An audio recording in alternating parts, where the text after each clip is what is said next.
Kasi dito sa Sagada, pag pumunta kayo dito, kung turista, register sa tourism office nila. Isang Anglican Church po siya. Hindi po ito Katoliko. Parang pagkaparehas lang sila sa Katoliko. Pero yung Aglipayan pa lang sinabi mo? Yes. Anglican. Okay. Anglican po. Anglican. Yes. So hindi kayo Katoliko dito? Hindi po. Okay, so tuloy-tuloy yung lakad. Talagang ano lang pine trees yung nakikita mo dito yung punong kahoy. Wala na iba, pine trees lang yun lang talaga. Mas nakapreserve sa kanilang loved ones po. So dapat magkatabi talaga? Yes ma'am. Yung mag-asawa dapat kailangan magkatabi sila. Okay. Ganda no? Hindi magkakahiwalay kung gabi lang mo buhay. Kasi dito sa Sagada may paniniwala silang forever. Tingnan mo naman yung view ko sa umaga. Pine trees lahat pine trees lahat. Ang gabi, ang lamig. Tapos ang ano talaga, fresh air. Ang ganda. Sagada. Grabe yung ano, view. Halos pine tree lahat Dito kami Grabe, sa veranda. Dito ako ngayon sa veranda. Grabe. Nagluto kasi kami ng asawa ko dito sa veranda. So, luto ng breakfast. Pwede na mo magluto dito. So, dito kami nagluto. Yan. Yan. So, dito kami nagluto.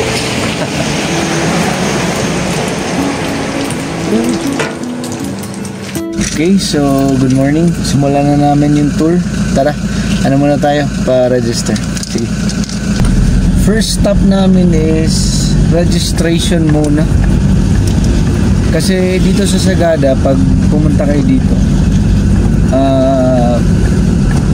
lahat is required na kung turista, register sa tourism office nila. Ano lang daw, 100 per head. So, welcome to Sagada town proper. Asan? Nakasulat? Ha? May nakasulat? Meron. Pero malit lang. Parang dito banda yung may terminal ng bus nila. Ito yung simbahan. Ito pala yun. Dito yung tourist center. Ito yung sentro So sa sentro siya dito.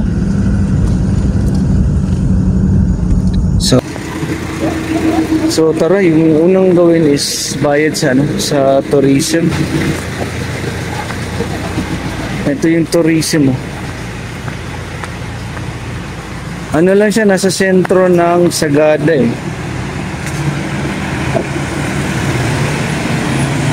Okay, so ito yung step 1, registration. So may talaga, tourist center.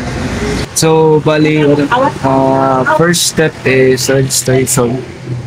Sa registration center. So may 4 na steps registration, just sulat mo yung pangalan, bring your ID, tsaka 100 pesos per head, kailangan. So hindi naman ganun kamahal. Okay lang. Sige. Naghintay pa kami sa guide ng tinawagan namin, tapos puntahan daw nila kami dito. Ito pala ang daming sticker. Saan nakapunta na rito? Dami.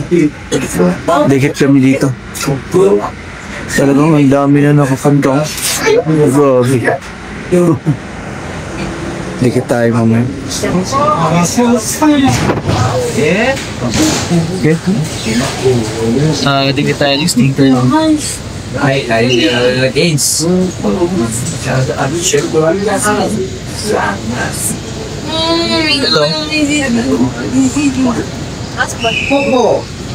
Ako sa akin na nasiya.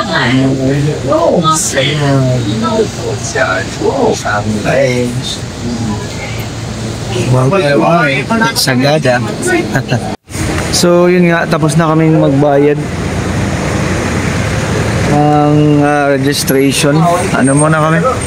Punta ng simbahan. Sabi ng guide, doon na kami magkita eh.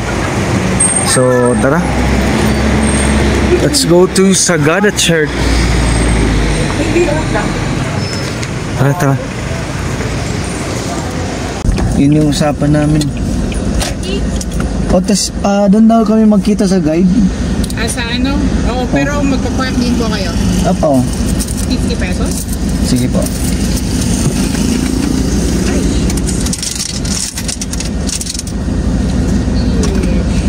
Ito. Thank you. May unlimited, walang oras to. O, ilang oras? Sige. Salamat.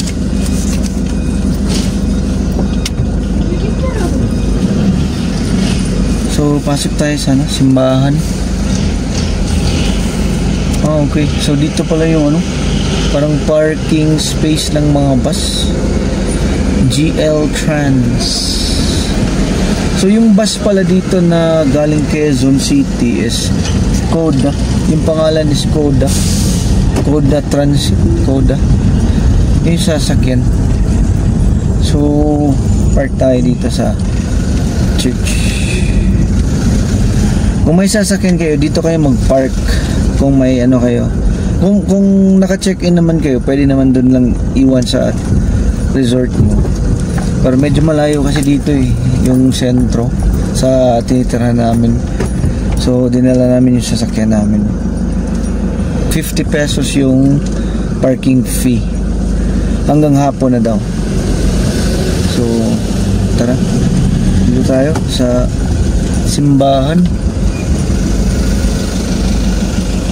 Okay, dito na lang. Malapit lang. Pwede na ganun kalayo.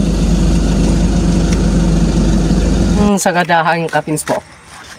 Okay. Sige. Yung mga water activity, gusto kong pumunta pero magpapapit sila. Okay lang. Hindi. Okay lang po. Parang Daming pine trees, So, first stop is yung church ng Sagada. Pangalan ng na to, simbahan is St. Mary's Church. Isang Anglican Church po siya. Episcopal Church. Anglican. Ibig sabihin dito Katoliko? Hindi po ito Katoliko. Parang pagkaparehas lang sila sa Katoliko. Pero yung Katoliko. Aglipayan pala ang sinabi mo? Yes. Anglican. Okay. Anglican po. Anglican. Yes. So hindi kayo Katoliko dito? Hindi po. Yung Ito kami mga Anglican. sa Sagada? Yes. Sign of the cross. Nagsasign pa rin. So hindi pala yung Katolikong Sagada. Anglican teacher. Ngayon lang kami nila. Anglican. Pero bigyan mo akong ng Anglican Church is parang magkaparehas sila ng Catholic. Pero yung pagkaiba ng Anglican sa Catholic, yung pare po is pwede silang mag-asawa. Okay. Ganun po. Pero naniniwala pa rin kay Jesus Christ, Yes, Mama ma'am. Mary. Yung si Mama Mary, hindi po kami naniniwala sa kanya. Ay, Jesus Christ lang po kami naniniwala. Kay God, hindi. Yung God naniniwala pa rin. Na anak niya si Jesus. Yes. Okay. So bakit Saint Mary ang pangalan? Kasi po, nung dumating si Einstein dito, siya po yung nagpatayo dito. Kasi nung unang... Einstein na yung gumawa ng ilaw? hindi po. Hindi, iba. Einstein yung stone. Einstein. Kala ko si Albert. Nung una, ang akala po nila is may nakatagong mga Espanyol. Dito sa loob. Yes, kaya po siya binomba. Tapos, dumating yung mga Americans, sila po yung nag-rebuild dito sa church na to. At pinangalan ng St. Mary's Church. Kasi yun po yung pangalan ng asawa niya.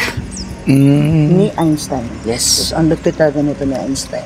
So, sa loob, pwede mag-picture. Pwede naman. Sige, pasok tayo. Tingin tayo yun pala. Pasok tayo sa church. Okay, so punta tayo sa coffin. Hanging coffin. Dito, pakita nyo yung resibo yung binayaran nyo sa tourism. Tapos may ano dikitan ng stick. Dikit na tayo.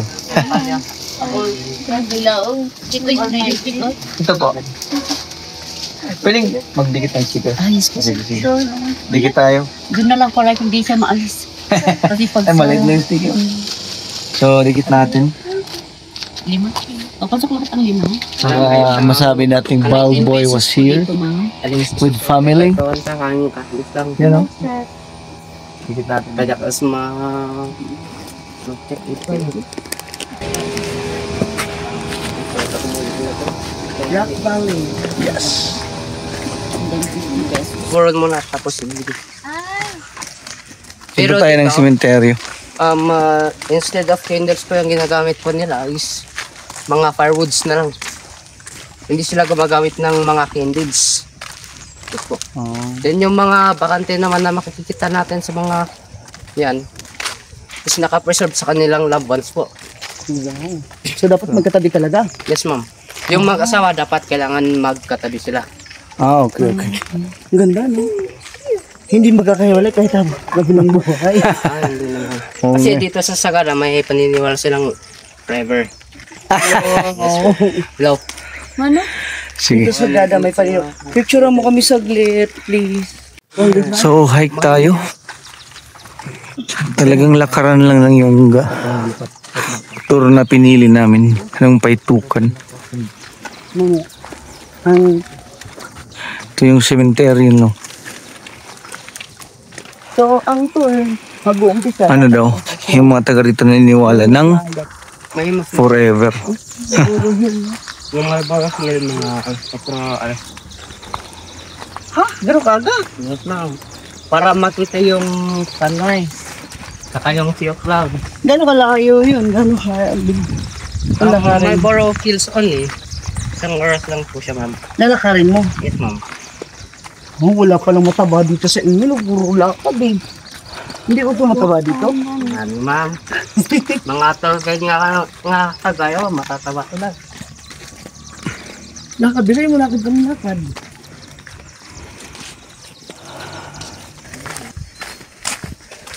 Pero okay yung trail din kasi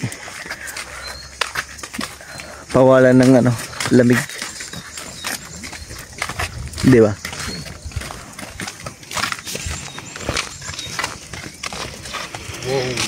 Okay, so tuloy-tuloy yung lakad. Talagang lang pine trees yung nakikita mo dito yung punong kahoy. Wala nang iba, pine trees lang Yun lang talaga. Tapos mga damo-damo. Kasi yung trail is naman talaga ginawan ng magandang trail, may hawakan, so kahit sino pwede naman talaga.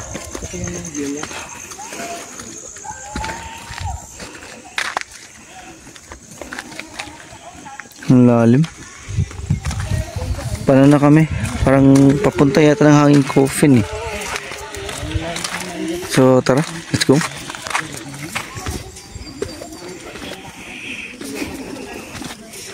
Kaya naman.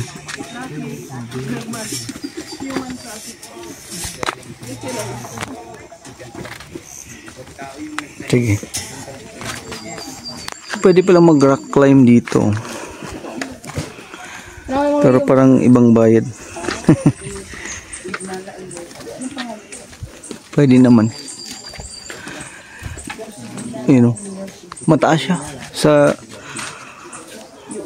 In reality, mataas talaga siya Dito mataas.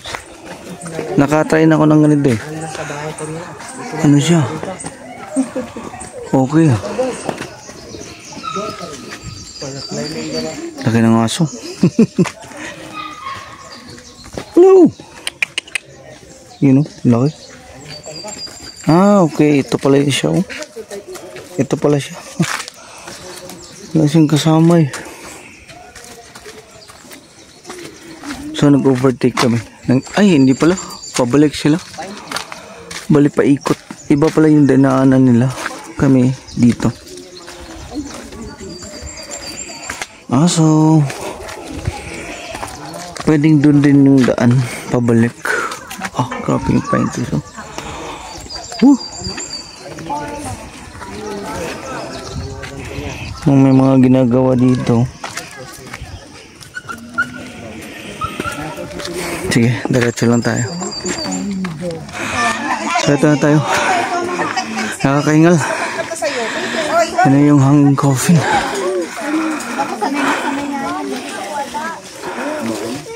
Paiba-iba sleeper later. Tatlo ang explanation ko dyan. Pala. Ito?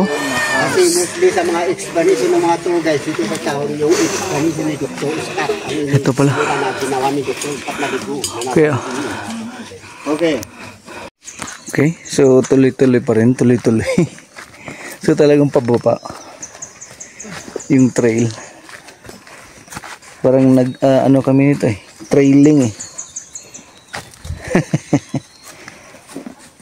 So siguro suggest kung yung mas ano lang siguro mas maganda pag naka-gear kayo. Nakasapatos Oo, yung ganun. Ay, pero siya. Pero kaya naman. Pero kung mas komportable siguro kung naka-gear, parang trail gear pag token walk. Kasi lalo na pag hindi ano sanay eh talagang mahihirapan kayo, di ba?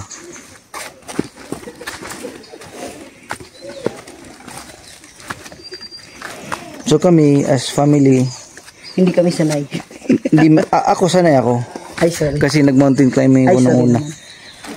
Pero yung pamilya ko, konti lang yung experience namin as family. Dito may mga cabins pa. Ay, oo nga, no? Dami ah. Marami po hanggang po doon. Kabila. Eh, hanggang kailan pong ganito yung tsura ng daanan? Danan. Sige, diretso tayo baba. Hanggang pababa. Ganito. Okay, so may kuweba oh. Malaking kuweba.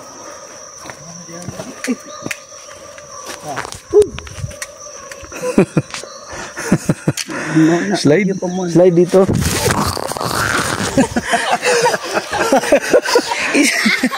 Ito good. Laki vibes. Slide yung ano ko, slippers. Ay na.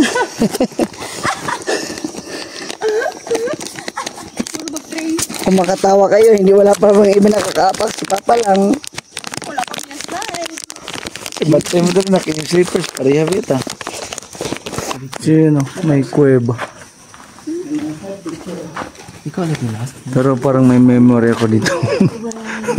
Na-slide sa lupa. Tuloy-tuloy pa rin yung trail.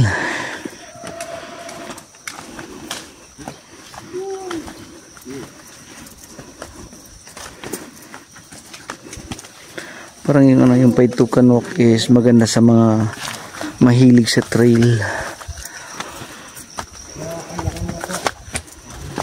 Talagang trailing siya, trailing.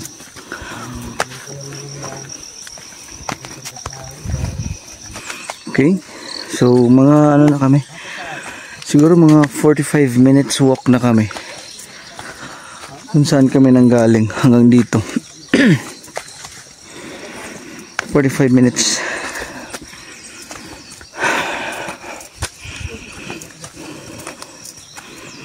Trail talaga, trail. May mga bato na ginawang marker. Secret po to. Ah, okay. Dami oh. Ano, ang dami oh. Una, tuwa man na, 5. Dako, aso daw na, Dre. B6 mo. Sige, sige. Wait lang. Buti lang hindi ako natumba na nakahiga. Kasi puro putik eh. Panikape ba? Gusto ka? Try natin. Yan o. May welcome to Eco Valley Eco Farm. Eco Valley Eco Farm. So kasali ng Paitukan Walk. May parang pagawaan ng kape. Check out natin.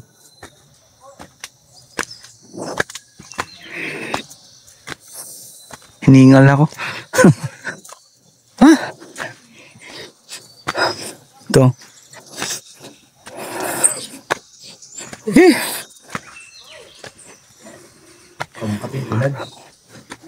Ayun o.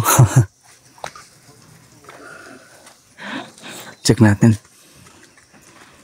Tara.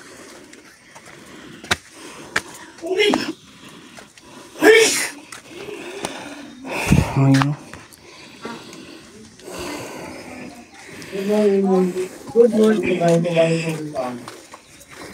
Pasok tayo. Tara.